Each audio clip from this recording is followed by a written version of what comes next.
매거진 2016년 3월 3일 목요일에 인사드리는 김용민입니다. 테러방지법 반대 토론을 하려는 야당 의원들이 줄을 서 있는 상황에서 갑작스레 퇴각을 선언한 더불어민주당. 누군가 책임을 져도 져야 할 일 아니겠습니까? 김종인 대표, 이종걸 원내대표, 박영선 비대위원, 김용익, 은수미 등 퇴각을 반대한 강경한 입장에 선 의원들을 보기로 내걸고 김용민 트위터에서 설문을 진행하고 있습니다. 5시간 남겨놓고 결과를 보니까 3,674명이 참여했습니다. 3%만이 김용익, 은수미 등 강경 입장 의원들에게 책임을 물어야 한다, 이런 입장이었고요. 7%는 라스트 필리버스터 이종걸 원내대표, 33%는 김종인 대표, 그리고 나머지 59%는 박영선 비대위원이었습니다. 이 시각 반드시 알아야 할 뉴스 이어가 보겠습니다. 지난 9일 동안 총 192시간 26분 동안의 기록적인 무제한 토론, 즉 필리버스터를 이끌어낸 테러방지법안. 새누리당 원안대로 국회 본회의를 통과했습니다. 야당의 수정안이 먼저 표결에 붙여졌는데 부결됐고요. 정의화 국회의장의 부결 또 가결 선언 들어보시죠. 재석 263인 중 찬성 107인, 반대 156인으로서 이종걸 의원 외 106인이 발의한 국민보호와 공공안전을 위한 테러방지 법안에 대한 수정안은 부결되었음을 선포합니다. 재석 157인 중 찬성 156인, 반대 1인으로서 주호영 의원의 156인이 발의한 국민보호와 공공안전을 위한 테러방지 법안에 대한 수정안은 가결되었음을 선포합니다. 국가정보원 이로써 날개를 달게 됐습니다. 47년 만에 국회에서 진행된 필리버스터에는 지난 9일 동안 더불어민주당 의원을 주축으로 국민의당과 정의당 의원들이 가세한 가운데 38명이 참여했습니다. 마지막 주자로 나선 이종걸 원내대표가 어제 저녁 7시 32분 연설을 시작한 지 12시간 31분 만에 발언을 마쳤습니다. 그래서 최고 기록을 세웠네요. 저 이종걸 그리고 한두 사람의 잘못으로 185시간 동안 28분의 의원님들이 보여주신 열정과 날려버릴 수밖에 없었다는 것, 정말 죄송합니다. 고 김대중 전 대통령의 비서실장인 무소속 박지원 의원이 국민의당에 합류했습니다. 박지원 의원은 안철수 천정배 국민의당 공동대표와 회동을 가진 뒤 기자회견을 열고 국민의당에 합류해 총선 승리와 정권 교체를 위해서 헌신하겠다며 입당을 공식 선언했습니다. 백의종군하면서 총선 승리를 위해서 제가 할 수 있는 모든 노력을. 더불어민주당 김종인 비상대책위원회 대표가 야권 통합을 제안했습니다. 김종인 대표는 비대위 회의에서 국민 여망에 부응하기 위해서라도 야권이 4.13 총선의 승리를 위해 단합된 모습을 보여야 한다며 야권이 다시 한번 통합에 동참하자는 제의를 한다, 이렇게 말했습니다.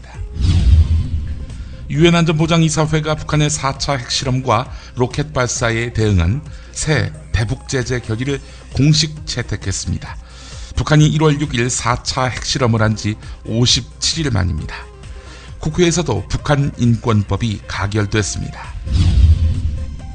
힐러리 클린턴 전 미국 국무장관이 2016년 민주당 대선 슈퍼 화요일 경선에서 대형주들을 석권하면서 승리를 향한 상당히 유리한 고지에 올라섰습니다. 버니 샌더스 상원의원은 11개 주 가운데 4개 주에서 승리했지만 대형주에서 득표차가 너무 커 앞으로 추격의 발판을 마련하기가 쉽지 않을 것으로 보입니다.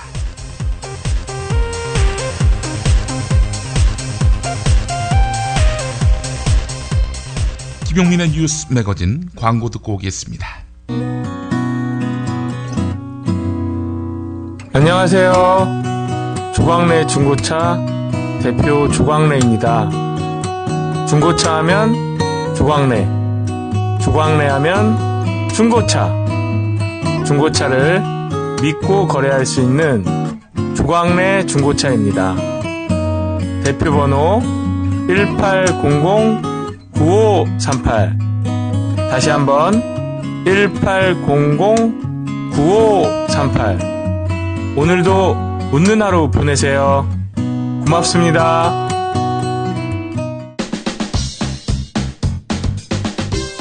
여러분 안녕하십니까? 당선 뉴스의 배두성입니다. 이번 총선을 맞이하여 당선 로고송닷컴에서는 업계 최초로 후불제 로고송 제작을 선언하였습니다. 하하, 후불제라 정말 파격적인데요. 자세한 내용은 당선 로고송닷컴을 확인해보세요. 이상 배두성이었습니다. 하하. 당선 로고송닷컴. 김치가 다 같은 것 같죠? 아니요, 이담채는 진짜 다르죠. 겨울 전라도, 여름 강원도, 봄 가을 충청도 최고의 배추만 골라와야지요. 소금 영광에서 직송된 최고의 국산 천점이 기본 아닌가요?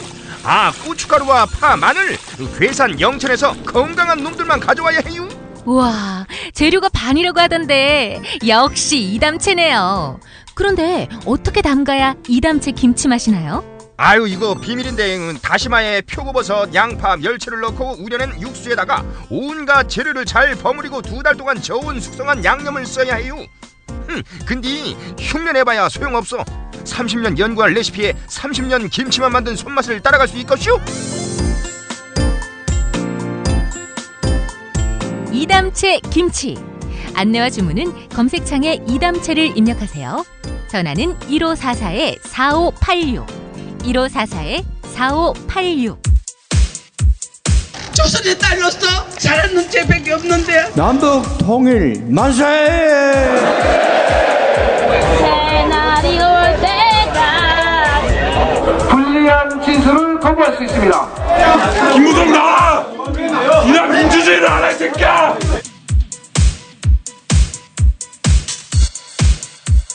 뉴스는 현장이다로 이어갑니다. 정의화 국회의장이 필리버스터를 통해 많은 야당 의원들이 국정원에 무제한 감청 허용한다고 주장했지만 사실과 다르다라면서 야당에 대해 정면으로 반박했습니다. 그러자 더불어민주당 의원들은 테러방지법이 무슨 생명과 안전을 지키느냐, 의장은 직권상정부터 사과하라 라면서 강력하게 항의했습니다. 한편 표결에 앞서서 약식 토론도 있었는데요. 정청래 더불어민주당 의원의 입장부터 들어보겠습니다. 정의화 국회의장께서는 국가 비상사태를 선포하시고 직권상정을 하셨습니다. 국가 비상사태 시에는 공무원의 3분의 1이 야근을 해야 됩니다. 그리고 군인들은 워카를 벗지 못하고 총을 들고 잠을 자야 됩니다. 뜬 눈으로 밤을 지새야 됩니다. 그러나 국가는 정상적이었습니다. 정의화 국회의장만 비상사태를 선포하시고 혼자 비상대기 하시느라고 수고 많으셨습니다. 북한이 로켓 발사를 했는데 왜 박근혜 정권은 국민들의 핸드폰을 뒤지려 합니까? 북한이 로켓을 발표했는데 왜 박근혜 정권은 국민들의 은행 계좌를 뒤지려 하십니까? 테러 방지법으로 테러를 막을 수 있다면 새누리당에게 제안합니다. 북한 핵을 방지하기 위해서 북핵 방지법을 만드십시오. 그러면 북한 핵이 방지가 됩니까? 이 테러 방지법은 위헌법입니다. 대한민국 헌법 제17조는 모든 국민은 사생활의 자유와 비밀을 침해받지 않는다. 제18조 모든 국민은 통신 비밀의 자유를 침해받지 않는다고 되어 있습니다. 이것은 통과되더라도 헌법재판소에서 위헌 판결을 받을 것이 자명합니다. 이 법은 기존에 있는 국정원법, 그리고 형법, 그리고 대한민국 법률 54개에서 규정하고 있는 테러 및 국가 비상사태에 대한 법률 규정이 있습니다. 국가 대테러 활동 지침에 의해서도 테러를 막을 수 있습니다. 박근혜 대통령은 IS에게 들켜버렸다. 우리가 테러 방지의 무방지책이다. 이렇게 말씀하셨는데 IS에게 경고합니다. 우리는 테러 방지 법률도 다 있고 국가 활동 지침도 있습니다. IS에게 경고합니다. 오판하시기 마시기 바랍니다. 이 법은 국민사찰법입니다. 핸드폰 도청법입니다. 이 법은 국정원 몰빵법입니다. 여러분, 새누리당 여러분, 이 법이 통과되면 여러분 핸드폰부터 도청받을 가능성이 많습니다. 특히 여권 수뇌부, 청와대 수뇌부 먼저 국정원의 사찰을 받을 것입니다. 여러분부터 피해가 있을 법입니다. 여러분 명심하십시오.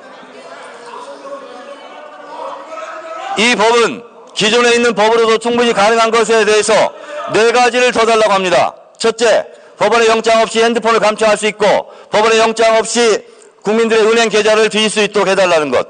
그리고 테러 위험 인물이라고 국정원이 자의적 판단을 하면 그 사람에게는 미행, 추적권까지 주는 초헌법적인 그런 악법 중의 악법입니다.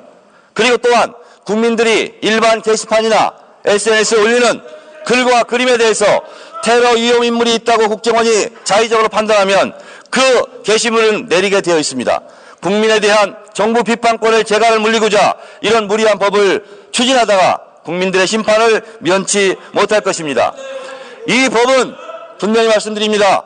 제가 정부의 간사를 한 사람으로서 국정원은 법원의 영장 귀찮다, 법원도 무시하고 자기들 마음대로 계좌 추적 핸드폰을 감청하겠다는 국정원의 욕망, 국가의 권력기관 중에서 피라미드 최정점에 서고자 하는 국정원의 욕망과 박근혜 정권의 국민을 사찰해서 영구집권 음모를 꾀하려는 2가지가 만난 악법 중에 악법이 테러 방지법입니다.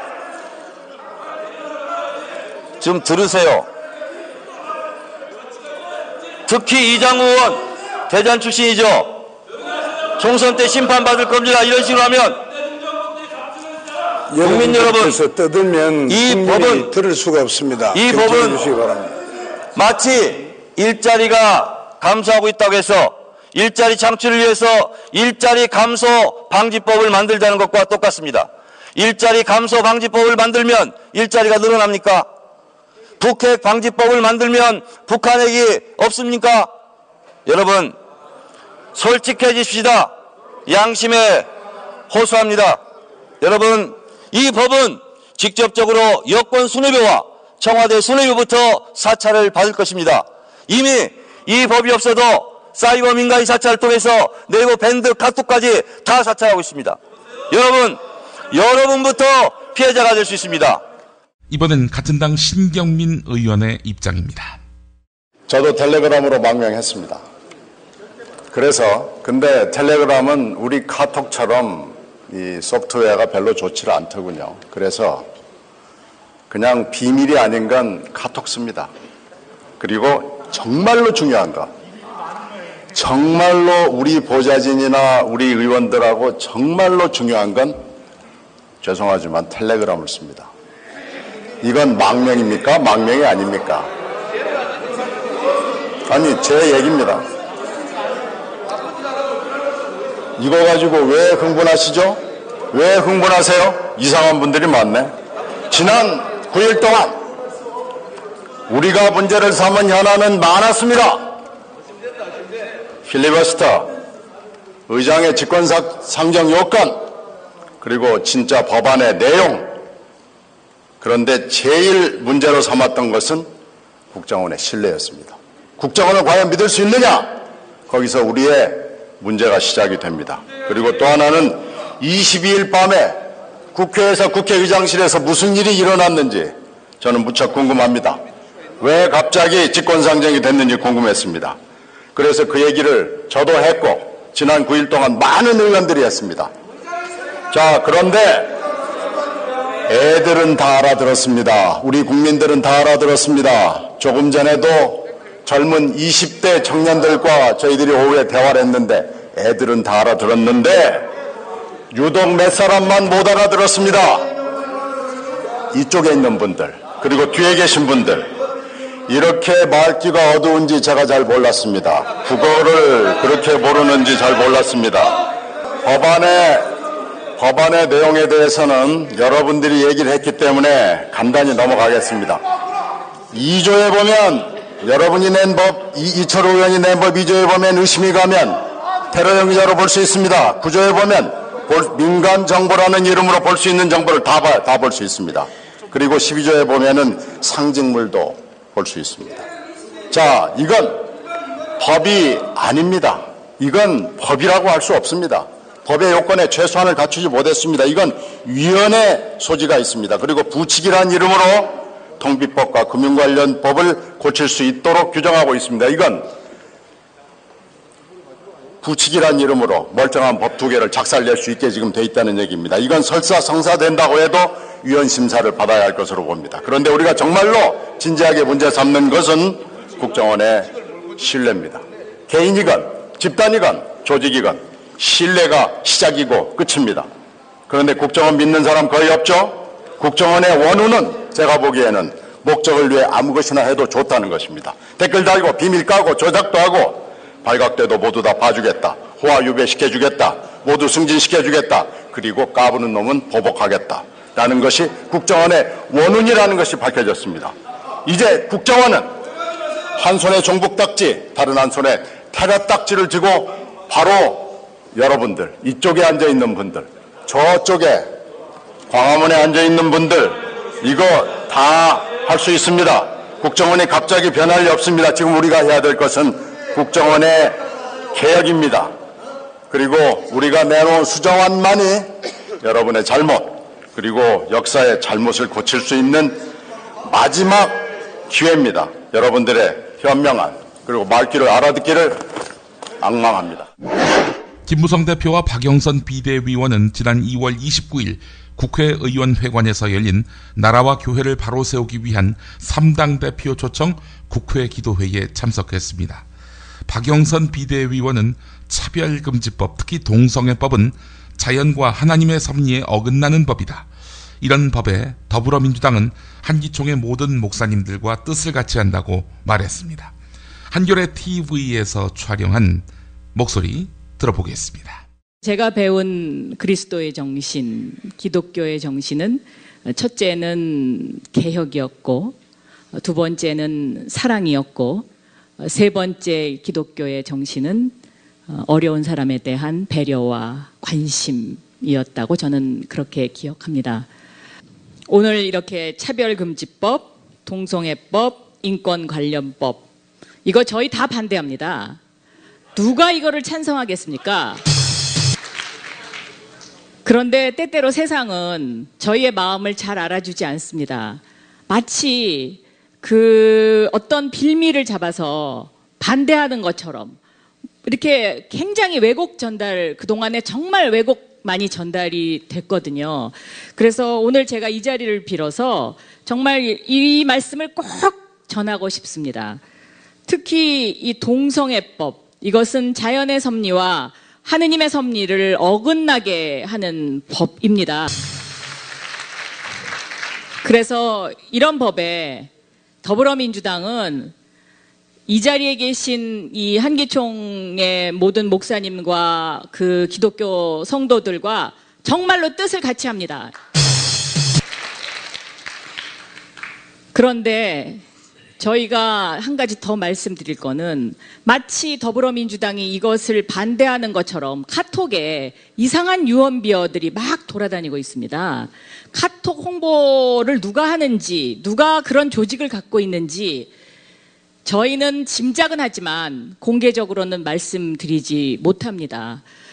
그런데 이런 그 잘못된 이런 그 유언비어나 카톡 이런 거에 정말로 현혹되지 마시고요.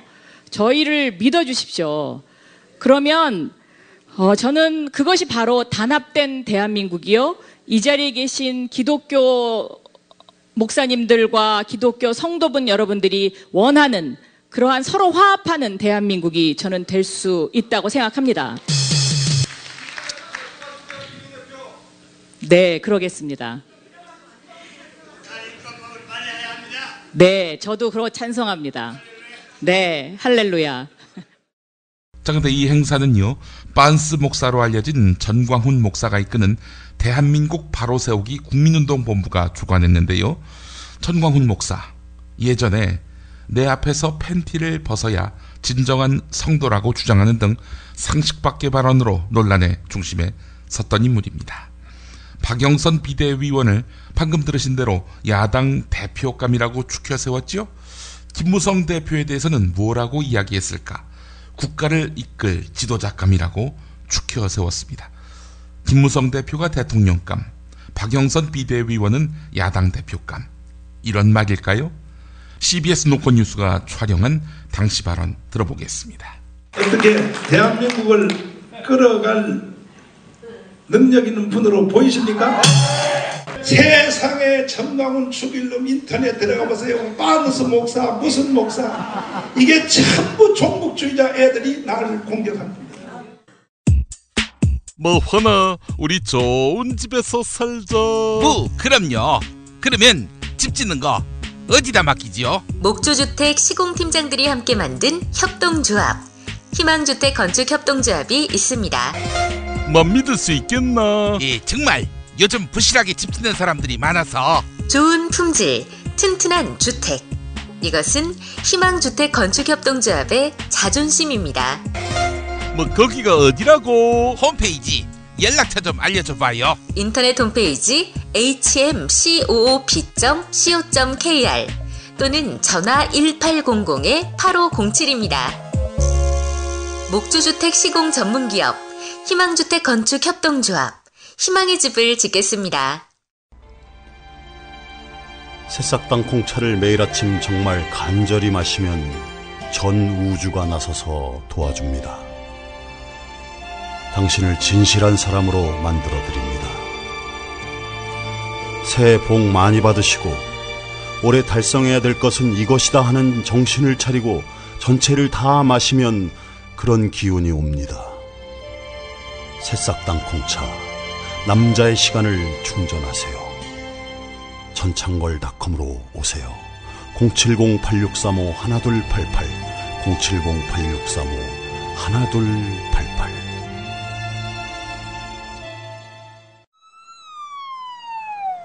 아우, 저 사고 큰데 사람이 많이 다쳤겠어요. 아니, 저 차량은 뭐가 그리 급하다고 과속 운전에 끼어들기까지 하나? 아니, 근데 운전자 보험은 가입했을까? 운전자 보험이요? 저런 인사사고 때에는 상대방한테 형사 합의금을 지불해주는 운전자 보험 말이에요. 변호사 비용도 주고 벌금도 보장해주는 운전자 보험. 아, 자동차 보험에서 보장해주지 않는 대인 합의금을 보장해주는 보험 말이에요? 그거 굉장히 비싸지 않나요? 아니에요. 난 7,000원 운전자 보험 카페에서 가입했는걸요. 뭐라고요? 7,000원 운전자 보험 카페? 홈쇼핑에서도 월 2만 원에서 3만 원이던데. 버스도 승합차도 트럭도 자가용이라면 7,000원 운전자 보험 카페. 우와, 대박. 비싼 보험료 때문에 힘드시죠? 풀보장 운전자 보험을 저렴하게 만나는 가장 좋은 방법. 다음 네이버 카페에서 7,000원 운전자 보험을 검색해보세요. 전화문의는 02-849-9730. 10년차 베테랑 손해보험 전문 설계사가 평일은 물론 주말 공휴일에도 상담해드립니다. 다시 한번 전화문의는 02-849-9730. 뭐 7,000원 운전자 보험, 택시, 버스, 트럭 등 영업용 차량 운전자 보험도 상담해드립니다. 피 튀기며 박학다식을 뽐내는 퀴즈, 피박 퀴즈. 무와 환희 지식을 겨루는 시간, 피박 퀴즈. 자, 무 인사하시죠. 뭐 안녕하십니까. 뭐 말수가 없을 무 인사드립니다. 예, 안녕하십니까. 예, 비례대표 공천권을 놓치지 않겠다면서 뒤에서는 수작을 부리는 사람 무, 그 무 옆에 있는 진실한 환 인사드립니다. 아니, 뭐 이거에 대해서 뭐 별다른 대꾸 안 하실 겁니까? 뭐 세상이 모두 뭐 중소기업진흥공단 같지는 않지. 환아, 네가 뭐 중소기업진흥공단에 네 인턴 출신 실력도 없는데 채용해달라고 로비했잖니. 아니, 실력이 없으면 추천도 하지 말아야지. 그런 민폐가 어딨어. 이번엔 또 어떤 모자란 놈을 비례대표로 넣어주려고 하니? 아니, 그런 청탁이 없었다니까. 몇 번을 이야기해 알아들어. 내가 무, 당신 딸 이야기로 응수해볼까? 야, 환아, 우리 말이야, 피차 가족은 언급하지 말자. 야, 네 딸이 골드만삭스 들어갔지. 26인데 월급이요 890. 야, 씨발. 야, 헌아, 날 거기 취업시켜주라. 어이, 실력대로 들어간 거라니까. 야, 그니까 내 딸에게도 대학 교수가 될 만한 실력이 있을 거라고 좀 생각해줘. 무슨 실력? 석사밖에 안 되는데 남들은 박사를 따도 비정년 트랙도 못 얻어서 허덕이는데 말이야. 야, 너처럼 외국물 먹고 들어온 놈도 경제부총리 하다가 뭐 우리 경제 다 말아먹었는데 학력이 좀 딸리면 어떠냐? 새끼야, 학력이 실력을 말해줘? 그럼 넌 뭐야, 이 새끼야? 닥치지 못해. 오늘은 그 환히 더 열받아 하시는 것 같습니다. 자, 무가 너무 오늘 조용하시네요. 이 기쁜 날 왜 이렇게 잠잠하십니까? 테러 방지법이 통과된 날인데, 우리나라가 테러로부터 이렇게 구원받게 된 날인데 말이죠. 야, 이 씨발, 그게 내 경사냐? 내 계좌, 내 문자 다 털리게 생겼는데, 이 씨발. 자, 근데 두 분은요, 야당의 필리버스터 중단에 대해서 어떻게 생각하세요? 아니, 질문을 좀 바꿔보겠습니다. 가장 인상 깊었던 야당의 필리버스터 누가 있었습니까? 이거 퀴즈냐? 이게 무슨 퀴즈예요? 나는 홍종학이 그 새끼, 상임위원회에서도 내가 뭐 국민들한테 빚을 막 빌려줬다느니 뭐 경제를 망쳤다느니 그렇게 말하는데 나와서 또 지랄하더라고. 그 새끼 이번에 불출마한다고 하지. 지구를 아예 떠났으면 좋겠어. 야, 헌아, 홍종학이가 무슨 틀린 말을 했냐? 뭐라고? 내가 언제 국민들한테 빚을 빌려가라고 했어? 이 새끼야, 빚을 마구 빌려갈 수 있게 규제를 완화했잖아, 이 새끼야. 그게 빚 빌려가라는 얘기지 뭐야, 이 새끼야. 뭐 그리고 또 엄청나게 빌려갔잖아. 닥쳐. 그리고 내가 경제를 망쳤다고 하는데 내가 언제? 야, 네가 경제부총리로 있을 때 경제가 좋아졌냐? 수출은 14개월 연속 마이너스야.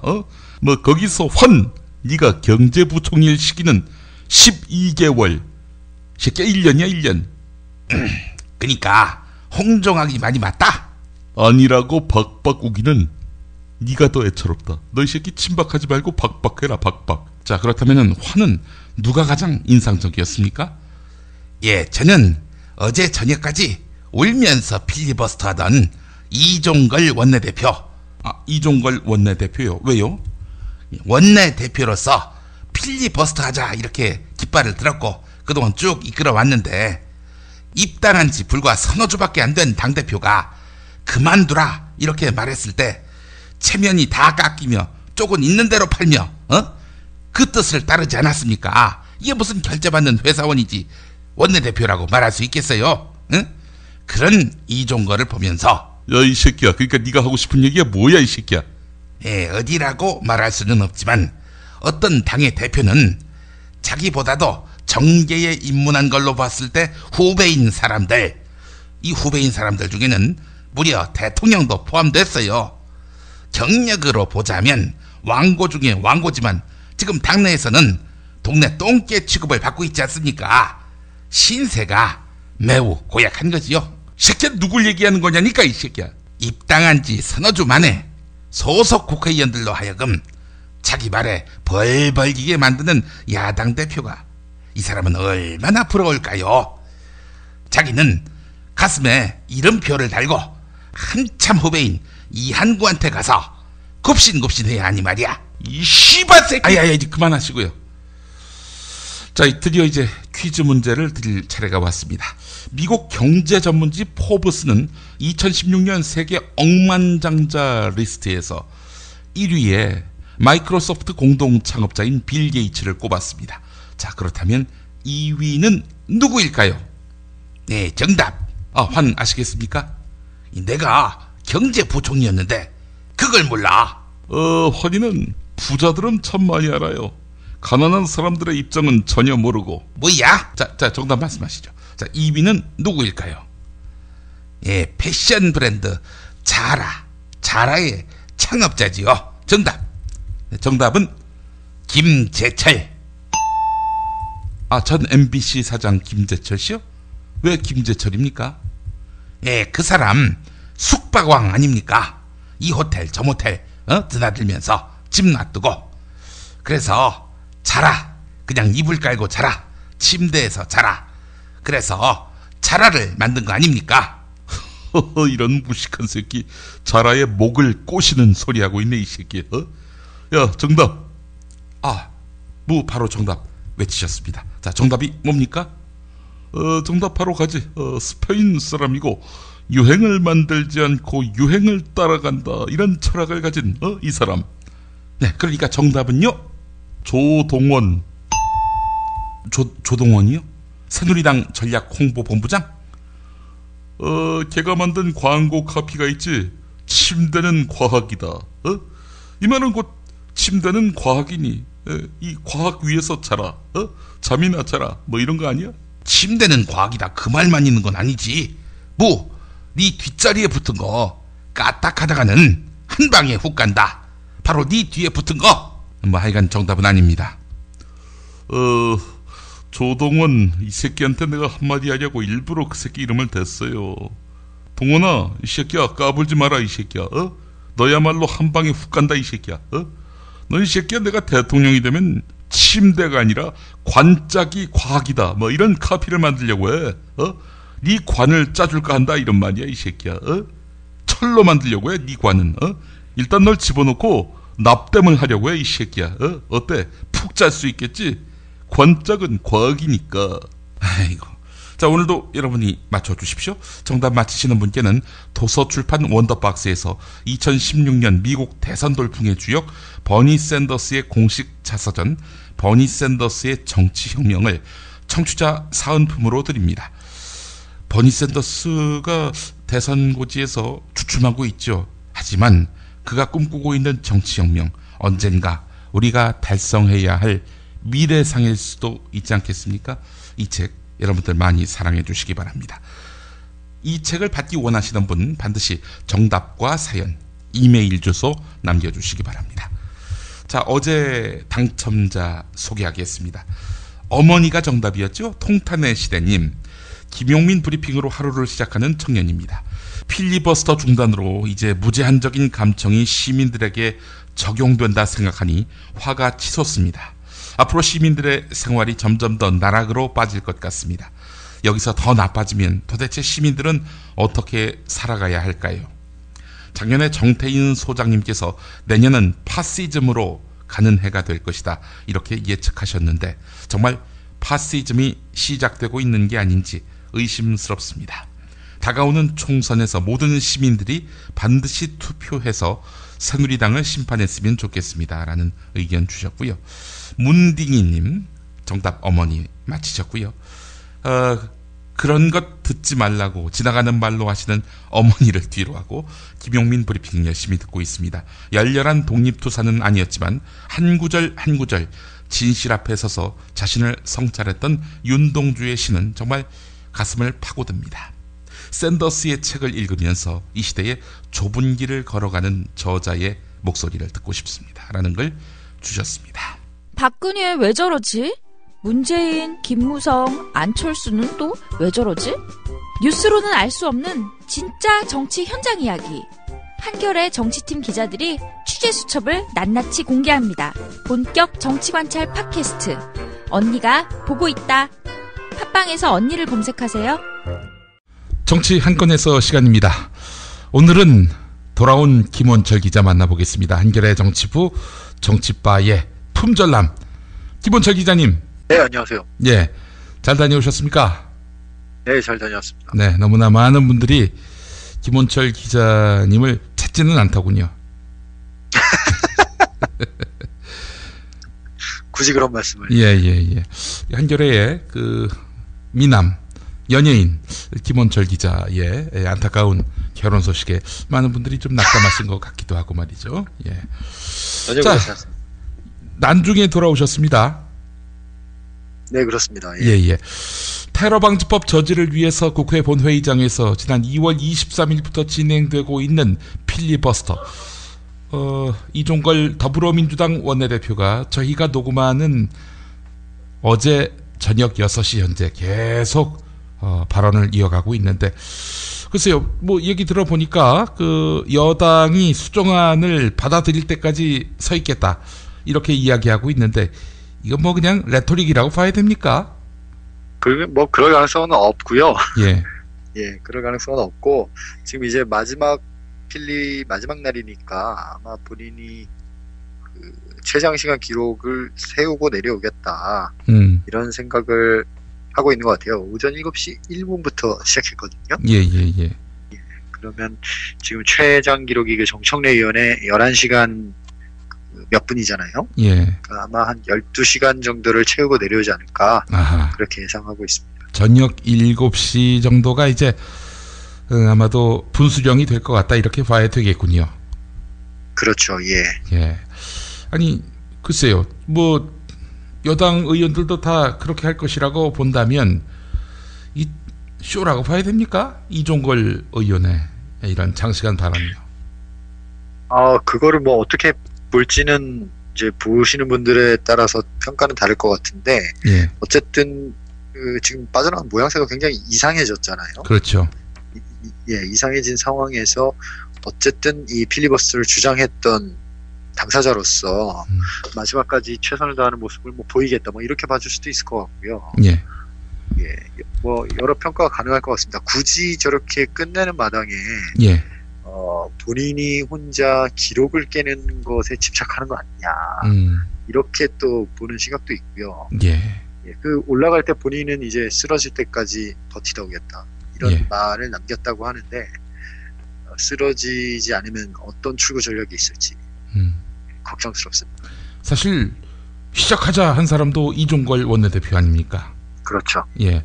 그렇게 본인이 다짐을 했다면은 끝까지 밀고 가야 하는데 또 의원들도 호응했는데 아니 김종인 대표 한마디에 그냥 뭐 입장을 180도 바꾸는 이런 행태 이런 거 봐서는 뭐 국회 본회의장 발언석에서 쓰러져 실려 나오겠다 이 말은 뭐 애초부터 뭐 그냥 약간 진정성이 의심받을 수 있겠죠.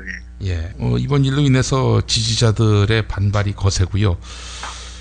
더불어민주당 앞으로 과연 국민들에게 신뢰를 갖고 지켜봐달라 이렇게 말할 수 있을지 참 여러 가지로 의아해지는 그런 대목인데 누군가는 좀 책임을 져야 되지 않을까요? 그 누군가 책임은 뭐 지기 싫어도 질 수밖에 없을 것 같고요. 예. 이 필리버스터 전국에서의 어떤 진퇴 그리고 결정 과정에서의 모든 행동들이 결국 그 총선 결과로 예. 심판을 받게 되지 않을까 그렇게 생각이 됩니다. 그 김종인 대표가 이종걸 원내대표에게 호통을 여러 차례 예. 쳤는데 그 호통의 내용도 당신이 선거 결과 책임질 거냐. 예.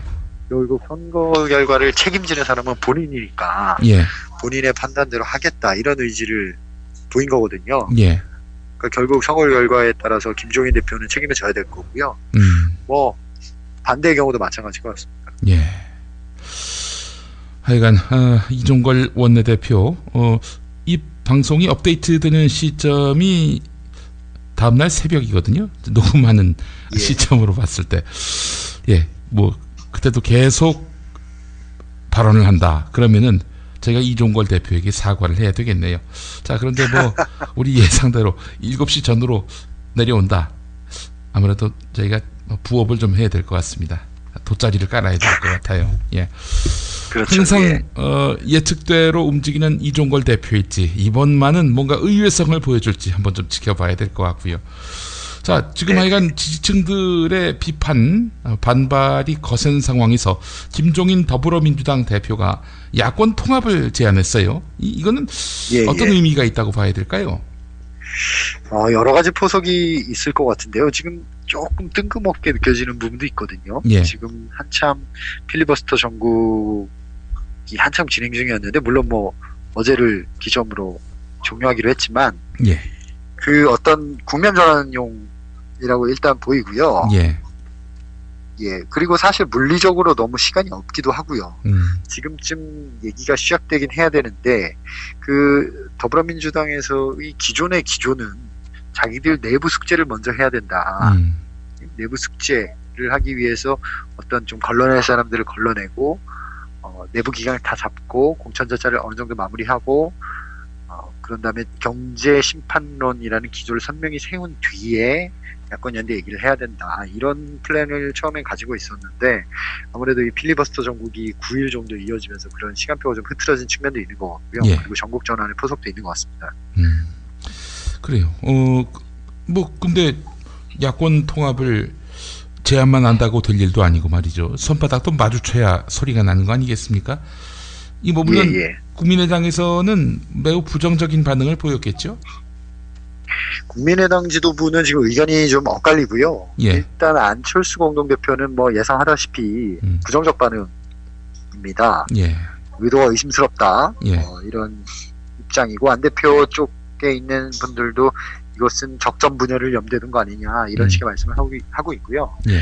반면에 이제 천정배 공동대표 그리고 김한길 공동선대위원장은 논의의 여지를 조금 두는 편입니다. 정확한 의도를 파악해보겠다 이런 네. 식으로 나오고 있고 이 안철수 대표와 천정배 김한길 위원장의 어느 정도의 결 차이 이런 것들은 저희가 오래전부터 알고 있었던 점이니까 뭐 이런 반응이 놀랍진 않고요. 예. 예.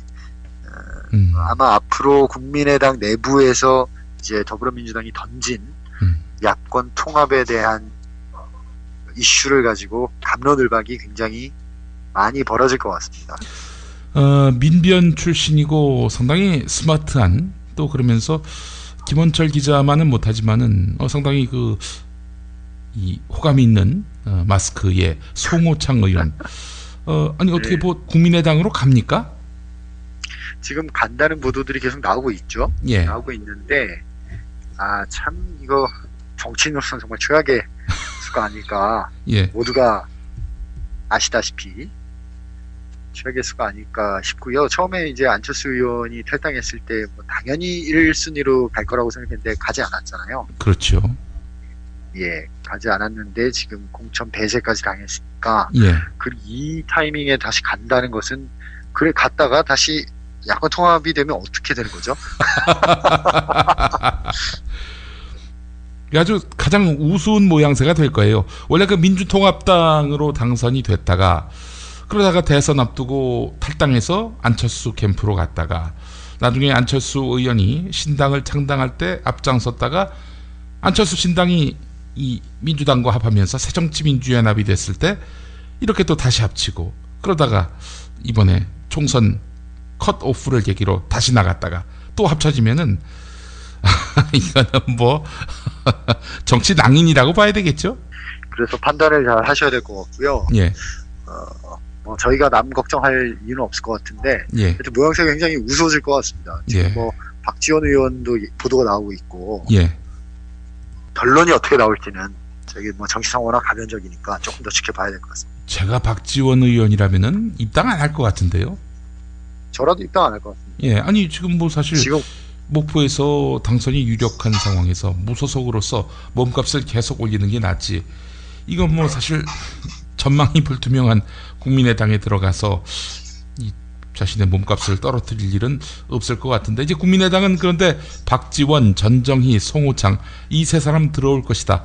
아예 단언을 하던데 이건 뭐 국민의당 이야기일 뿐인가요? 아니면 뭔가 좀 맥락이 있는 건가요? 그게 뭐 보도가 어느 정도 나오고 하는 것들을 보면 아예 그런 얘기가 없는 건 아닐 거고요. 예. 지금 어쨌든 그 세 분도 그런 길을 열어는 놓고 있겠지만 예. 과연 그런 선택을 할지는 예. 사실 뭐 속마음에 들어가지 않는 이상 제안이야 오갈 수 있고 얘기야 오갈 수 있겠죠. 예. 그 얘기가 오갔다는 사실을 근거로 이제 주변에 있는 분들이 이런저런 얘기를 할 수 있고 그런 것들이 이제 보도를 통해서 기사로 나오는데요. 예. 그래서 정치 뉴스는 뭐 하나 이렇게 100% 신뢰하고 받아들이기가 참 쉽지 않은 것 같아요. 이 바닥에 있어보면. 예. 그런 것 같습니다. 그 전정희 의원 같은 경우 전북 익산이 지역구인데 거기는 네. 또 애초부터 그 안철수 신당 이 깃발을 들 때부터 참여했던 조배숙 전 의원이 있단 말이죠. 네네. 이분하고 또 지금 경쟁을 붙는다면은 전정희 의원의 미래도 예측할 수 없을 것 같고 말이죠. 이건 복잡하네요. 네. 자, 마지막으로 야당 심판론 대 경제 심판론. 여야의 선거 캐치프레이즈가 될 것 같은데 말이죠. 서로 심판을 해야 된다 이런 입장인데 일단 뭐 김종인 대표가 필리버스터를 끊겠다고 한 것도 경제심판론으로 몰고 가기 위함이다 이렇게 슬쩍 뜻을 내비쳤는데 글쎄 김원철 기자 보시기에는 야당 심판론이 먹힐 것 같습니까? 경제심판론이 먹힐 것 같습니까? 그 말씀드리기 앞서서 저는 무슨 정부 여당이 심판론을 들고 나온 거 처음 봤습니다. 그렇잖아요. 자기들이 책임을 지고 뭘 하는 주체인데 예.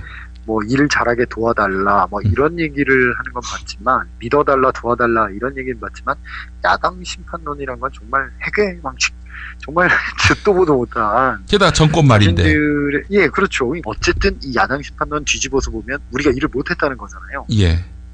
여당이 일을 못했다. 예. 근데 그게 야당 때문이다. 라는 예. 주장이 되는 건데 아니 과반 의석을 가지고 있고 지지율 40%대 아래로 거의 내려온 적이 없는 막강한 대통령을 등에업은 여권이 지금 야당 때문에 일을 못했다고 야당 심판론을 내세운다는 건 너무 조금만 생각해봐도 너무 어거진 것 같고요.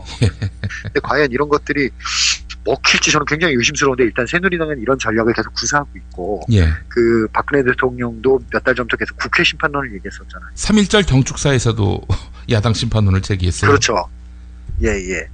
그래서 거기에 대한 맞불 전략으로 이제 더불어민주당 쪽에서는 오래전부터 경제심판론으로 이번 총선을 치러야 된다는 생각을 강하게 가지고 있었고 사실 김종인 대표 자체가 예. 경제민주화라는 상징성을 가지고 새누리당에 합류를 했다가 예. 결국 그것이 실패된 것을 상징하는 인물이잖아요. 그 상징하는 인물이 더불어민주당의 그 박근혜 정권이 이루지 못한 경제민주화를 이루겠다는 그런 스토리를 가지고 더불어민주당에 왔기 때문에 예. 김종인 대표가 대표로 있는 이상 야당은 경제심판론을 메인 테마로 내세울 수밖에 없을 것 같고요. 그런 전략 안에서 필리버스터 중단했죠. 그래서 중단하고 나서 이제 어제 더불어민주당 그리고 새누리당은 각각 이제 경제실정 심판론 그리고 야당 심판론을 전면적으로 들고 나왔어요. 이제 국면을 바꾸자는 거죠. 필리버스터 전국에서. 김종인 대표가 비대위회의에서 어제 한 얘기를 보면 우리 사회가 평등해야지 내부적인 안정이 이루어지고 내부적인 안정이 이루어져야 경제 효율이 되고 효율성을 가져오고 안보도 튼튼히 할 수 있다. 이런 논리, 그러니까 안보 역시 이 경제에서부터 비롯된다. 이런 논리로 경제 민주화를 통한 안보 문제까지 해결 이런 것들이 이제 원샷으로 경제 심판론을 풀려는 것 같아요. 그래서 더불어민주당이 어제 양극화 해소를 위한 777 플랜이라는 그 총선 공약도 발표했고요. 예. 이런 식으로 이제 경제심판론 드라이브를 한참 걸고 있습니다. 예. 그 필리버스터 끝까지 하고 그렇게 해서 여당이 불통이다.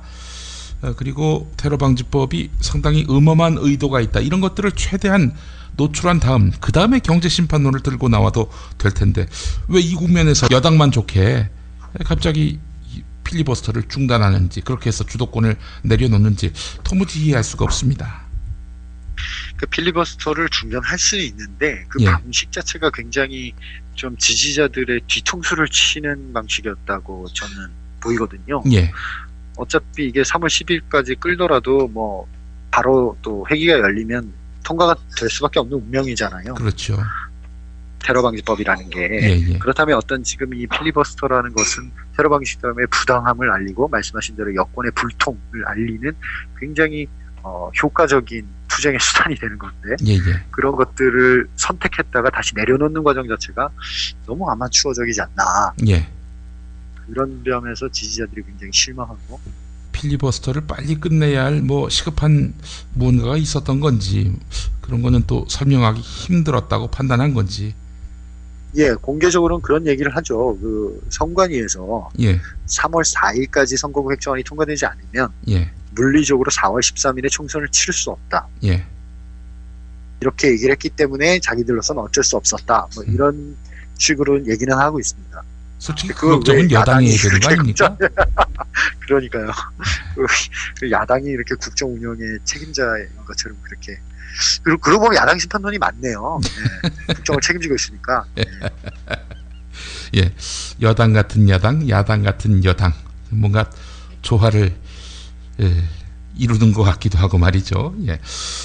어떤 분은 그런 얘기도 한번 하셨어요. 예. 이 더불어민주당 의원들이 이런 여권스러운 성향을 보이는 이유가 예. 이분들이 초선, 재선 이런 걸 전부 여당 의원으로서 했기 때문에 예. 여당 DNA가 뼛속 깊이 새겨져 있다. 그럴 수 있겠네요. 이런 분석도 하시더라고요. 예. 예. 아니 신문에 시커멓게 실릴 게 걱정이 된다면 아니 그 걱정은 사실 여당 의원들이 해야 되는 건데 야당 의원들이 걱정하는 건지 뭐 언론 그 환경 자체가 기울어진 운동장이긴 합니다만은 원래 박영선 의원이 조선일보 눈치를 엄청 봅니다. 예. 아니 그 한겨레 신문 시커멓게 나오는 건 안 보는 모양인가 봐요. 저희는 별로 신경 안 쓰고요. 아. 조선일보 눈치 엄청 봅니다. 박영선 의원이. 네네. 알겠습니다. 예. 김원철 기자님 오늘 고생하셨습니다. 네, 감사합니다. 예, 내일 뵙겠습니다. 자기는 정말 훈남이고 자상하고 스마트한데 그런데 잠잘 때는 아니야. 정말 아니야. 진짜 엽기야. 그럴 수밖에요. 그렇게 코를 골아대는데 본의 아닌 결례 이제 그만. 간편하고도 반영구적인 코골이 방지기구 24,000원이면 됩니다. 심한 코골이와 수면 무호흡 걱정 마세요. 99% 감소 효과를 보장합니다. 검색창에 코골이 119, 코골이 119를 입력하세요. 문의는 1566-0783. 코골이 119는 의료기기 제조 수출업체 메디슬립에서 만듭니다.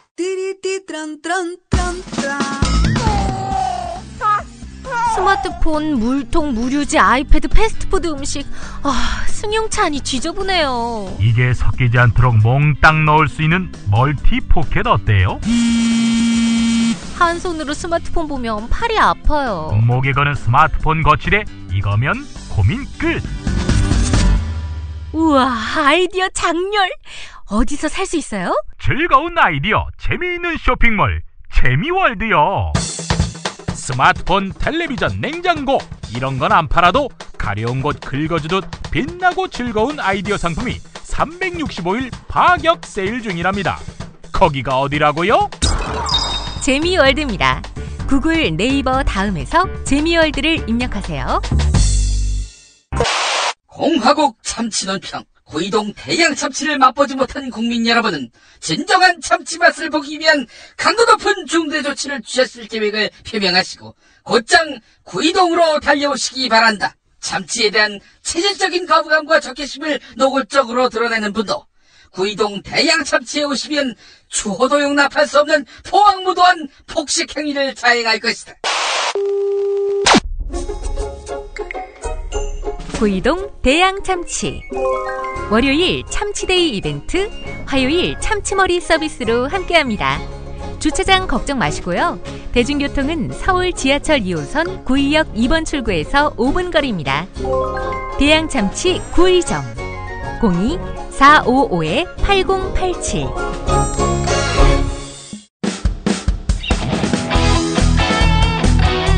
당신이 알아야 할, 또 우리 공동체가 알아야 할 뉴스 김용민이 챙겨드립니다.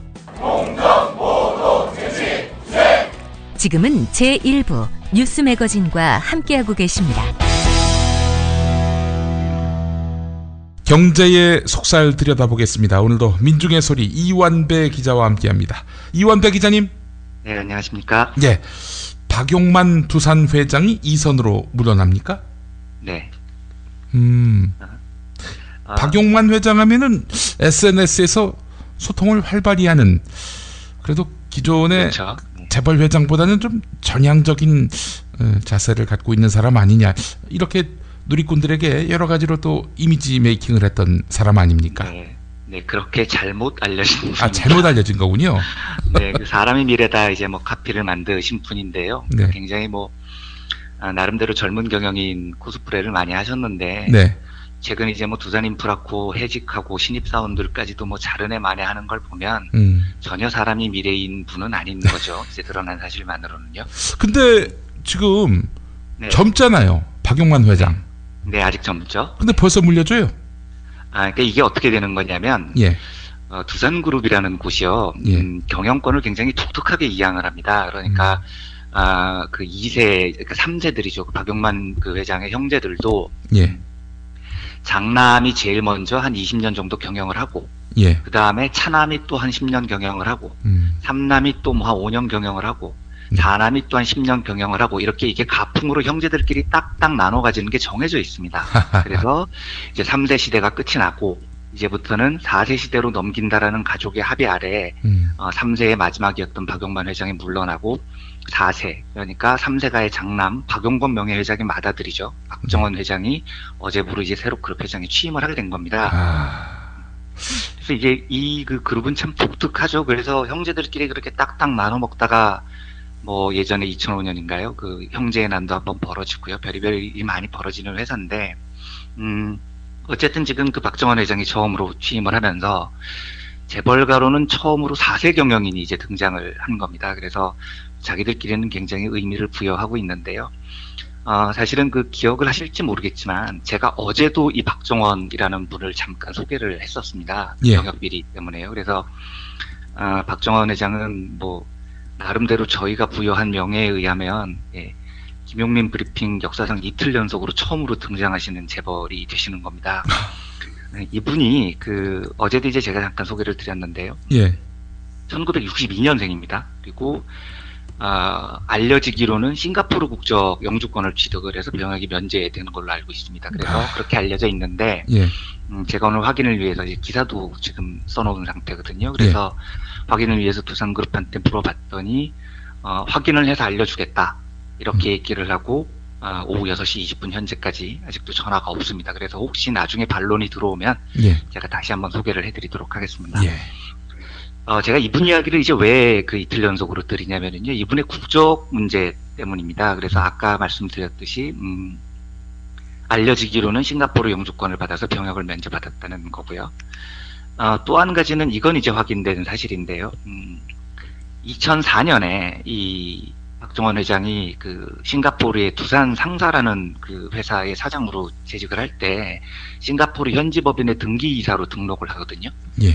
이때 이제 영주권을 받은 것으로 알려져 있습니다. 그런데 이듬해죠. 2005년에 11살이었던 차남을 경기 성남시에 있는 모 외국인 학교에 입학을 시키면서 그 아들도 싱가포르 영주권을 받게 합니다. 그래서 이 사실을 이제 2014년에 정의당의 정진우 의원이 그 폭로를 했는데요. 정진우 의원에 따르면 박정원 회장 차남은 싱가포르는커녕 거주는커녕 가본 적도 없었다는 거죠. 예, 그런데 싱가포르 영주권을 취득을 해서 당당하게 외국인 학교에 입학했다는 겁니다. 예. 박정원 회장의 이 취임 소식을 들으면서 오늘도 어제와 비슷하게 그러면 한국 재벌들이 국적 세탁을 어떻게 해왔는지 그 역사를 좀 소개를 해드릴까 합니다. 예. 근데 이제 그 박정원 회장은 좀 특이하죠. 그러니까 보통 뭐 미국이나 영국 같은 선진국이 아니고 이런 거대 재벌의 그 맛 장손인데도 아시아권의 싱가포르를 택한 게 좀 궁금하지 않습니까? 그런데 이 싱가포르를 택한 이유가 있습니다. 그러니까 싱가포르 같은 경우는 우리나라 돈으로 한 8억에서 12억 정도를 현지 기업에 투자를 하거나 창업을 하면 영주권을 쉽게 내준다고 하더라고요. 아하. 그런데 이게 이제 싱가포르 못지않게 이렇게 국적이나 영주권을 내주는데 후한 나라가 두 곳이 있습니다. 하나는 캄보디아고요. 다른 하나는 에콰도르입니다. 그래서 에콰도르는 우리 돈으로 한 3천만 원 정도, 캄보디아는 약 한 4억 원 정도를 내면 그냥 국적을 쉽게 내준다고 하더라고요. 예. 그래서 참 신기한 게요. 굉장히 뜻밖이시겠지만 한국 재벌 일가들 중에 에콰도르하고 캄보디아 국적을 가지고 있는 분들이 꽤 됩니다. 아, 그래요? 소개를 해드리겠습니다. 현대그룹 정주영 명예회장의 손자죠. 예. 그 정일선 현재 B&G 스틸 사장. 이분도 자녀를 외국인 학교에 보내기 위해서 2006년 1월에 그 부인하고 자녀를 캄보디아 시민권을 취득하게 합니다. 이제 우리나라는 원칙적으로 이중 국적을 허용하지 않기 때문에 캄보디아 국적을 포기하지 않은 한 정일선 사장의 부인과 자녀는 캄보디아 국민인 겁니다. 예. 역시 현 범대가의 일원이죠. 그러니까 정주영 회장의 동생 정순영 현대시멘트 고문의 아들입니다. 지금 현재 현대종합금속이라는 회사의 회장인 정몽석 씨. 이 정몽석 회장은 2002년에요. 두 딸을 에콰도르 영주권을 취득하게 합니다. 그리고 외국인 학교에 입학시켰습니다. 이제 그때 이 사실이 밝혀지고 난 다음에 이 정봉석 회장이 해명이 좀 황당했어요. 그 해명을 어떻게 하냐면, 원래는 자녀들을 해외로 유학을 보내려고 했는데 예. 돈을 아끼려고 외국인 학교에 입학시켰다는 게 해명이었거든요. 그러니까 범현대가의 재벌 2세가 돈이 없어서 자녀들에게 에콰도르 영주권을 따게 했다는 이야기인데, 정주영 명예회장이 들으셨으면 정말 통곡을 할 일이죠. 아니 무슨 그 명분을 만들어도 좀 그럴듯하게 만들어야지. 그 국민들한테 빈축이나 살 그런 그 구실을 만들었죠. 그러니까요. 참 뭐 황당합니다. 예. LG그룹 구본무 회장의 동생이죠. 그리고 지금 이제 KBO 한국프로야구연맹 회장입니다. 구본능 총재의 딸도 2009년에 싱가포르 영주권을 바탕으로 외국인 학교로 전학을 갑니다. 그런데 이 구본능 총재 딸은 좀 웃겼던 게, 그 외국인 학교에 전학을 갈 때는 싱가포르 영주권이 없었어요. 그러니까 들어가면 안 되는 사람인데 일단 밀어넣은 겁니다. 예. 그리고 나서 1년 뒤에 이제 부랴부랴 싱가포르 영주권을 취득해서 제출을 했다는 거죠. 참 황당한 일입니다. 네. 근데 이게 싱가포르, 에콰도르, 캄보디아, 제가 이제 이런 이야기를 해드렸습니다만, 아무리 이런 나라들이 이제 선전을 해도요, 사실은 이 외국 국적 분야의 전통의 강자, 이 미국을 따라잡지는 못합니다. 2014년 KBS가 그 한국 10대 재벌 일가들 921명을 대상으로 조사를 한 적이 있었는데요. 예. 921명 중에 외국 국적자가 115명이었는데, 이 중에 미국 국적자가 무려 95명이었습니다. 그리고 더 황당한 건 미성년자가 121명을 조사를 했는데 이 중에 35명이 미국에서 태어났습니다.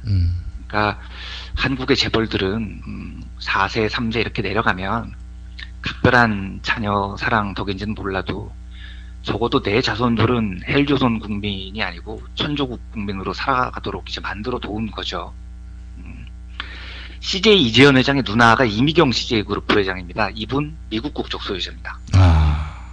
정몽구 회장의 셋째 딸 정윤이 해비치 호텔 앤드 리조트 전무죠. 그리고 대한항공 조양호 회장 딸이죠. 조현민 전무, 조연아 그 땅콩 모양 사건을 일으킨 분의 여동생입니다. 이 두 분 역시 미국 시민입니다. 명예훼손을 맞춤법에 맞게 쓰지 못해서 그렇죠. 그게 네. 웃음거리가 됐던 맞습니다. 조현민 씨. 그래서 그 CJ그룹이 가끔 가다가 이제 뭐 방송 채널을 통해서 뭐 힘내라 대한민국 이런 광고하지 않습니까? 힘내라 창조경제 그 광고도 힘내라 했어요. 창조경제 뭐 이런 거 하죠. 그런데 이분들은 이제 힘내라 미국 경제 이런 것도 같이 하셔야 됩니다. 사실은 그 회장의 누나 부회장이 미국 국민이기 때문에요. 예. 삼성그룹 이재용 부회장은 미국 국적을 포기를 했습니다. 그런데 자녀 모두가 미국 뉴욕대학병원에서 출생을 합니다. 삼성서울병원이라는 뛰어난 병원의 오너인 그 이재용 부회장이 굳이 미국 뉴욕대학병원을 선호할 별도의 이유는 없었겠죠. 쉽게 이해를 하자면 내 자식들은 천주국 국민으로 키우고 싶었을 것이다. 이게 이제 가장 합리적인 추정일 겁니다. 예. 이재용 부회장 동생이죠. 이서현 제일모직 사장이요. 자녀 4명 중에 2명이 미국에서 나왔습니다. 그런데 이 둘째 딸은요. 이서현 사장이 제일모직 부장으로 한국에서 일하던 때 미국에서 출생을 합니다. 그러니까 직장이 한국에 있었는데 굳이 미국까지 가서 딸을 낳은 거죠. 참 대단한 열과 정성이 아닐 수가 없습니다.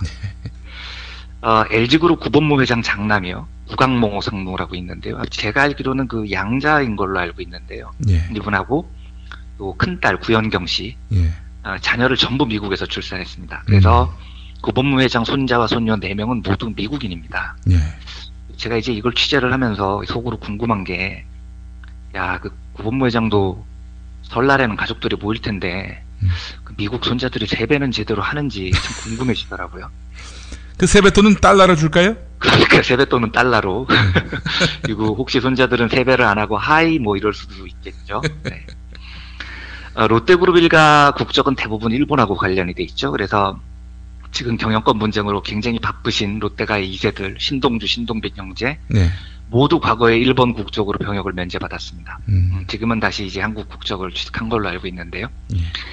그런데 지금 그 신동빈 회장의 장남 신유열 씨라는 분이 있는데요. 이분은 한국 국적을 상실해도 현재 일본인입니다. 최근에 이제 일본인 아내하고 결혼을 했거든요. 예. 이제 저희가 그 신유열이라는 한국 이름 때문에 헷갈릴 수가 있는데 그 결혼은 국제 결혼이 아닌 거죠. 일본인들끼리의 국내 결혼인 겁니다. 제가 이제 어제도 말씀을 드렸지만, 뭐, 좋습니다. 뭐, 선진국인 미국 국민 되고 싶을 수도 있고요. 또, 캄보디아나 에콰도르 국적 따서 자식들 뭐 외국인 학교에 뭐 내보낼 수도 있는데, 저는 작년 광복 70주년 때 이 재벌들이 막 대형 태극기를 붙이면서, 그때 롯데그룹은 심지어 롯데월드타워 70층에 초대형 태극기를 내걸면서 얼마나 자랑질을 했는지, 국내 제일 높은 데 태극기를 달았다. 그리고 이 태극기 거는데 1억 원 이상 비용이 들었다면서 엄청나게 생색을 냈거든요. 그렇게 많이 들어요? 예, 그러니까 이게 참 뭔가요? 그러니까 돈을 벌어야 되고 우리 소비자들을 꼬셔서 현혹을 해야 될 때는 태극기 내걸고 애국심 마케팅 하고요. 그런데 자기 자식들은 미국 국민으로 키워야 되는 이 이중성이 참 저는 좀 도저히 동의가 안 되더라고요. 실제로 2014년에 KBS가 이제 이 문제를 심층 보도를 한 적이 있었는데요. 그때 재벌 900몇 명한테 이제 전화를 돌렸더니 진짜 이렇게 대답을 한 재벌들이 있었다고 해요. 그러니까 병역 의무는 어떻게 하셨습니까? 물어봤더니, 야, 나는 한국인도 아닌데 왜 병역에 대해서 물어보냐, 이렇게 대답을 했다는 겁니다. 참 필요할 때만 한국인이고 애국심 생색내는데, 사실 그 사람들 마음속에서는 나는 천조국 국민이다, 이런 생각이 강한 거죠. 그러니까 제가 뭐 공무원 시험에 애국심 항목을 넣는 이 정부의 황당한 애국심 마케팅에 동의할 생각은 전혀 없는데요. 저는 재벌들한테 물어보고 싶습니다. 돈이 벌기에만 있으면 뭐 애국심을 내세워서 태극기 1억 원짜리 내걸었다고 자랑을 하는데, 그래서 한국인이기는 하신 겁니까? 저는 정말 그 질문을 던지고 싶습니다. 그리고 이 질문은 한국 재벌 최초로 4세 승계자, 이런 영예로운 칭호를 얻은, 그런데 싱가포르 영주권으로 병역 면제를 받으신 두산그룹 박종원 신임 회장에게도 꼭 물어보고 싶은 질문이기도 합니다. 저는 이분들이 한미 FTA를 찬성했을 때 좀 의아했어요. 아니 한국의 이익보다는 미국의 이익을 더 많이 보장한다는 한미 FTA인데 어떻게 이걸 찬성할 수가 있지? 그 비밀이 풀렸군요. 그러니까요. 김용민 PD님 말씀을 듣고 보니 그렇네요. 자기 나라를 위한 애국심이었었을까요? 아이고, 훌륭한 분들이네. 애국자네요, 보니까. 미국의 애국자. 국민연금 기금운용본부장, 안종범 청와대 경제수석 고등학교, 대학교 후배라고 하던데. 네, 저도 그런 소식을 한번 들은 적이 있습니다. 네. 국민연금 운용본부장 이야기가 요즘 나와서 화제가 됐었습니다만은, 국민연금 배당률 높여라, 이런 지침이 만들어졌다고요?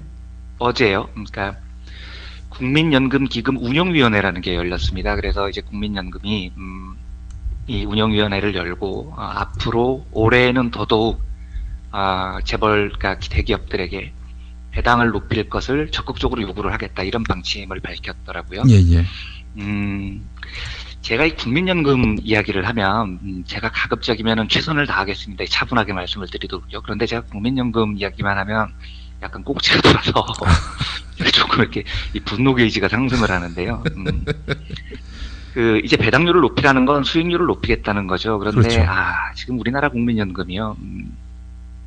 쉽게 말씀을 드리면 이제 돈에 눈이 돌아가 버린 곳이 돼버렸습니다. 그래서 제가 국민연금한테 이 공적 성격을 갖는 이 국민연금이, 국민들의 자산을 운영하는 국민연금이 기업들한테 노동자들의 임금을 높여라라고 말하는 건 기대 안 합니다. 기대 안 하는데 배당률을 높여라. 이건 뭐 자기들이 요구를 안 해도 지금 다 배당 높이고 있는 판이에요. 그러니까 지금 한국의 국민연금은 공공성, 공익성, 이런 건 정말 개한테나 줘버린 것 같습니다. 그래서 저는 참 지금 국민연금을 보면은 화부터 납니다. 제가 한번 이 방송을 통해서 공매도 이야기를 한번 드린 적이 있었는데요. 공매도? 그러니까 없는 주식을 빌려서 팔아가지고 주가가 떨어지면 수익을 올리는 겁니다. 그래서 이 개미 투자자들의 그야말로 피를 빨아먹는 제도가 바로 이 공매도죠. 제가 이걸 한번 말씀을 드린 적이 있었습니다. 그런데 이 외국인 투자자들이요, 이 주식을 빌려서 파는데 이걸 어디서 빌리냐면 전부 국민연금한테서 빌리는 겁니다. 그래서 국민연금이 이 주식 빌려주고 받은 이자 수익률이요, 2015년에 190억 원이었습니다. 이게 2014년 146억에서 엄청나게 50억 원 가까이 증가를 한 거거든요. 그러니까 이 190억 원이라는 수익금이 뭐냐면 우리 증시에서 개미 투자자들 피를 빨아가면서 돈을 챙긴 겁니다. 예. 그러니까 이게 참 국민연금이 할 짓이냐는 거죠. 작년인가요? 그 서울 외곽순환 고속도로 중에 북부 구간이 개통이 됐었는데 그 북부 구간을 개통한 그 회사가 서울고속도로라는 회사였습니다. 그런데 예. 이 회사의 최대 주주가 국민연금이었거든요. 근데 국민연금이 투자 수익금 빼겠다고 이 서울고속도로 외곽순환 고속도로 이 구간에 통행료를 다른 구간에 갑절에 넘게 책정을 합니다. 참 뭐 황당하죠. 예. 작년에 그 삼성물산 합병 때요. 국민연금은 이렇게 중요한 주주총회에서 뭔가 결정을 내릴 때 그 외부 전문가 회의를 개최를 합니다. 그래서 외부 전문가들이 모여서 객관적으로 국민연금이 어떤 그 주주총회 표결을 할 것인가를 결정을 하는데 삼성물산 합병 때 이 외부 전문가 회의를 개최를 안 했습니다.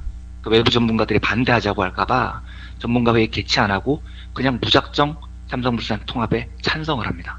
그래서 국민연금 찬성으로 삼성물산 합병이 통과가 돼버리죠. 그런데 이게 이제 이재용을 지켜주자 뭐 이런 거였습니다.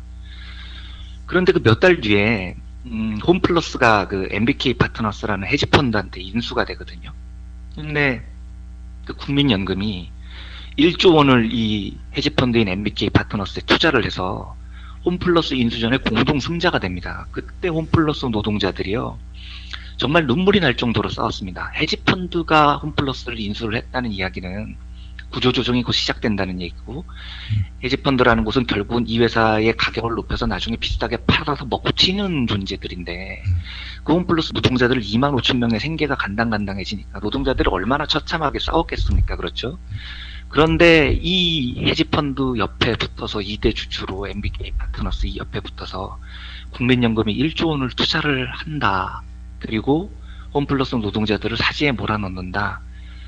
저는 정말 그 이해가 안 됩니다. 지금이 그 국민연금 이사장이요. 이사장이 누구냐면 문영표 전 보건복지부 장관입니다. 그런데 이게 언론에서 뭐 상세히 다루지 않아서 그렇죠. 근데 사실은 굉장히 황당한 일입니다. 이 문영표 장관이 보건복지부 장관으로 있다가 메르스 사태에 제대로 대응을 못하고 이제 그 장관에서 잘린 다음에 국민연금 이사장이 되는데 국민연금관리공단은 보건복지부 산하에 있는 단체입니다. 그러니까 쉽게 말하면 장관인 높은 자리에 있다가 그 산하기관의 이사장으로 간 거거든요. 굉장히 이례적인 인사죠. 얼마 전까지만 해도 제일 최상위에 있던 사람이 그 아래 기관으로 옮겼다는 게요. 그런데 저는 그 인사를 보면서 이 공포심이 생기더라고요. 그러니까 이게 지금 왜 보건복지부 장관 하던 사람을 국민연금 이사장으로 내려보냈을까.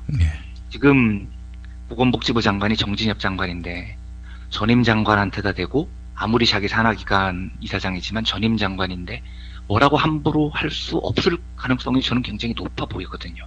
그러면 현재 박근혜 정부는 증세는 하지 않겠다고 하고 선거를 앞두고 돈은 풀겠다고 하고 내년도 대선을 앞두고도 또 돈을 풀려고 할 텐데 돈은 없죠. 이미 국가 부채가 700조 원이 넘어서 있으니까요.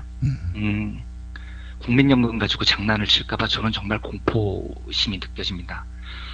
정말로 이 정부가 국민연금을 자기들 주머니 돈인 양 막 쓰면 정말로 국민연금은 우리 국민들의 소중한 연금은 박살이 날 거거든요. 그래서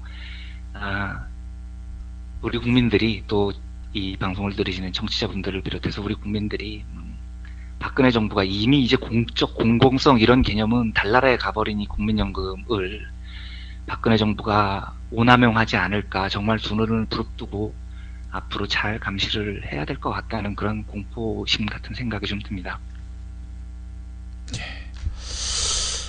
아이고 참 그 국민연금이 삼성전자 최대 주주 맞죠?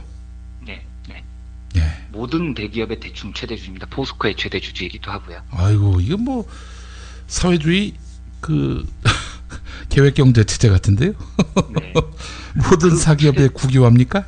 네, 근데 그렇게 하려면 잘하든가요. 최대 주주가 됐으면 좀 잘해야 되는데. 예. 저 공공성 없는 국민연금을 보면은요, 참 겁나는 거죠. 이제는 정말로요. 예. 이게 다 우리가 낸 돈을 갖고 정부가 그러니까요. 멋대로 굴리고 네. 있고, 예, 멋대로 운용하고 있다.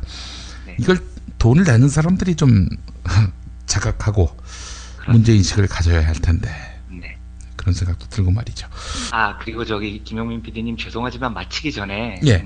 제가 사적인 이야기를 방송에서 하나만 하고 좋습니다. 예. 죄송스럽습니다. 우선 제가 어제부터로 알고 있습니다. 저희 김용민 브리핑 저희 경제의 속살 방송이 끝이 나고 예. 저희 민중의 소리 후원 독자를 모집하는 광고가 어제부터 나가는 것으로 알고 있는데요. 예. 진심을 다해서 사실 이 광고를 김용민 브리핑에 김용민 PD님께서 저희 광고를 지금 무료로 방송을 해주고 계십니다. 그래서 정말로 진심으로 김용민 PD님께 감사하다는 말씀을 드리고 싶고요. 별 말씀도 하십니다. 저희 독자분들께도, 저희 청취자분들께도, 들어주시는 청취자분들께도 정말로 감사하다는 말씀을 드리고 싶어서 네. 잠깐 방송 시간을 축내서 말씀을 드렸습니다. 정말로 감사합니다. 예, 사실 민중의 소리 구성원분들을 보면은 어벤져스가 생각이 나더라고요. 예. 예. 너무 가난한 어벤져스들입니다. 예. 파이팅 하시고, 민중의 소리. 네, 감사합니다. 이런 언론 키워주지 않으면요, 늘 저렇게 시커멓게 나온다는 그 신문들한테 절절매게 됩니다. 그렇게 말씀해 주셔서 더욱 고맙습니다. 감사합니다. 이원배 기자님, 내일 또 뵙겠습니다. 네, 감사합니다. 여러분 안녕하세요. 민중의 소리 아나운서 정일임입니다. 우리 오빠들 여왕님 치하에서 잘 견디고 계시죠? 오늘도 종편의 주옥 같은 헛소리에 혼이 정상인 듯 정상 아닌 비정상 같은 여왕님의 우주 타령에 고구마 100개쯤 한꺼번에 삼킨 듯 답답한 마음에 죄 없는 가슴팍만 두들겨대고 계세요. 이젠 시원한 사이다 같은 민중의 소리와 함께하세요. 잘 키운 진보 언론 열종편 안 부럽습니다. 한 달 10,000원 소액 CMS 후원으로 민중의 소리에 큰 힘이 되어주세요. 1661-0451 1661-0451 오라버니들 전화 기다릴게요. 여보, 좋은 꽃 배달 추천 좀 해봐. 회사에서 보내려고? 그럼 좋은 사람과 플라워지. 화환이나 조화가 7만 원도 안 돼. 결제도 적립금으로 가능하다고. 오, 그래? 근데 화환이나 조화 말고 이벤트를 위한 건데. 그거 역시 좋은 사람과 플라워. 꽃하고 케이크하고 샴페인하고 다 해서 10만 원도 안 된다고. 가격도 중요하지만 빨리 배달해야 돼. 그거 역시 좋은 사람과 플라워지. 전국 어디든 3시간 내에 배송이 된다고. 근데 누구한테 보내려고? 누구긴 누구야. 좋은 사람. 바로 당신한테 보내는 플라워지. 사랑해, 여보. 나? 가격, 배송, 느낌까지 좋은 사랑과 플라워는 감동까지 실어 꽃을 배달합니다. 1566-0263 기억해두세요. 1566-0263 4가 아니라 3입니다. 1566-0263 6살 하늘이 밥을 잘 안 먹어요. 엄마, 나 이거 맛이 없어요. 그만 먹을래요. 엄마의 걱정은 점점 더해가는데요. 그런데 이때 택배입니다. 연지연 곰탕이 배달됐어요. 직접 도끼로 팬 장작불 위에 한우 사골과 도가니를 가마솥에 한가득 넣고 24시간 끓인 진구. 연지연 곰탕이 하늘이 입에 들어가는 순간, 아, 맛있다. 엄마 한 그릇 더 주세요. 하늘이의 밥도둑 연지연 곰탕. 조미료 같은 첨가물이 전혀 들어가지 않아 엄마의 기쁨은 더하답니다. 연지연 곰탕은 강화군에서 김포시 방향으로 강화대교 건너자마자 있습니다. 포장 판매는 한 팩 800g에 7,000원, 7팩 이상 무료 배송합니다. 주문 전화는 010-7252-1114, 010-7252-1114.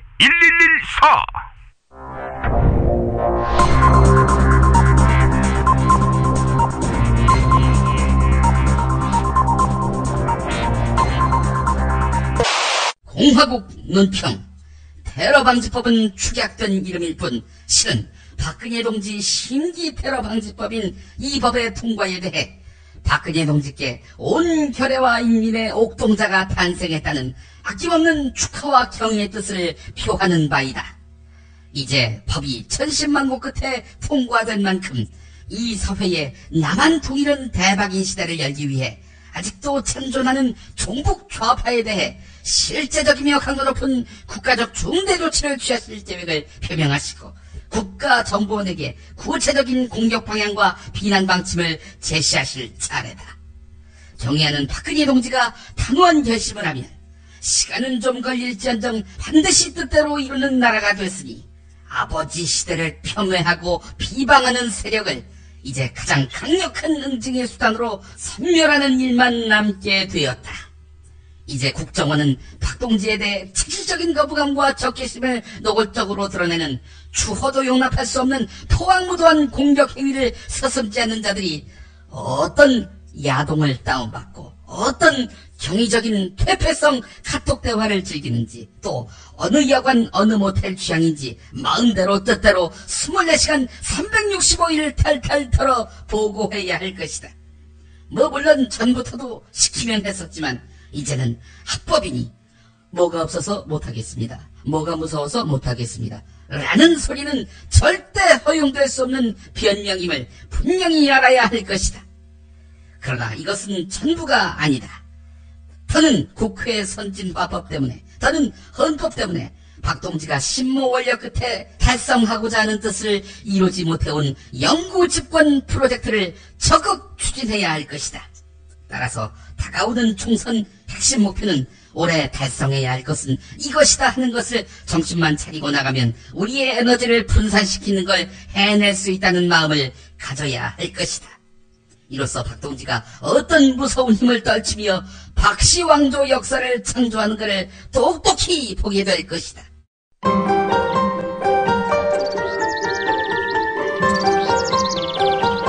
오늘의 날씨. 네, 오늘은 어제보다 더욱 포근해지겠는데요. 오늘 아침 서울과 광주 기온이 3도 등으로 대부분 지방이 영상권으로 출발하겠습니다. 낮 기온은 서울 13도, 광주 18도까지 오르면서 활동하기 좋겠습니다. 금요일인 내일부터 토요일 사이에는 전국에 봄비가 내리겠는데요. 비가 내린 뒤에도 추위는 없을 것으로 전망되고 있습니다. 역사학자 전우용 선생의 페이스북 글을 소개하면서 마무리하겠습니다. 범죄를 저지를 우려가 있는 자라는 뜻의 우범자라는 말은 1950년대 말부터 사용됐습니다. 그런데 깍두기 머리에 팔뚝 문신을 한 우락부락한 사람들만 우범자일까요?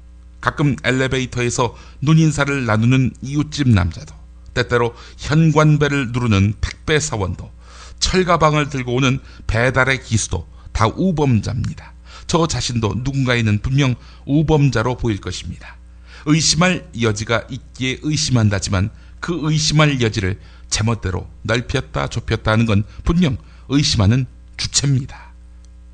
박정희 시대에는 새벽에 등산복 차림으로 산에서 내려오는 자, 담뱃값 등 남한 실정의 어두운 자, 현 정부의 불평불만이 많은 자 등을 간첩 용의자로 지목한 간첩 식별 요령이란 걸 만들어서 초등학생에게까지 가르쳤습니다.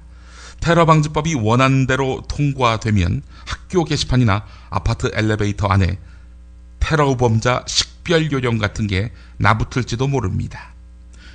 폭발물 등에 관심이 많은 자, 해외여행을 자주 하는 자, 카톡 대신 텔레그램을 사용하는 자, 현 정부의 불평불만이 많은 자 등 우범자 식별 요령은 우범자로 오해받지 않기 위한 요령이기도 합니다. 오해받지 않기 위해, 의심받지 않기 위해 어떤 사람이 돼야 할까요?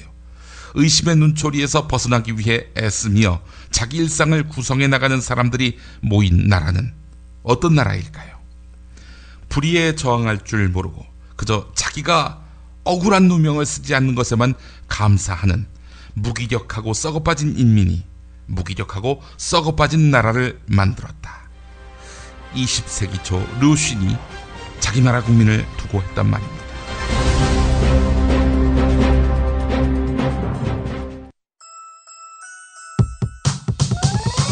이번 방송 괜찮았나요? 작별의 여운 이렇게 표시해주세요. 다운로드하기, 댓글 달기, 구독하기, 별점 주기. 더 좋은 방송 만들어달라는 약속 이렇게 응원해주세요. 다운로드하기, 댓글 달기, 구독하기, 별점 주기. 기억하셨죠? 다운로드하기, 댓글 달기, 구독하기, 별점 주기.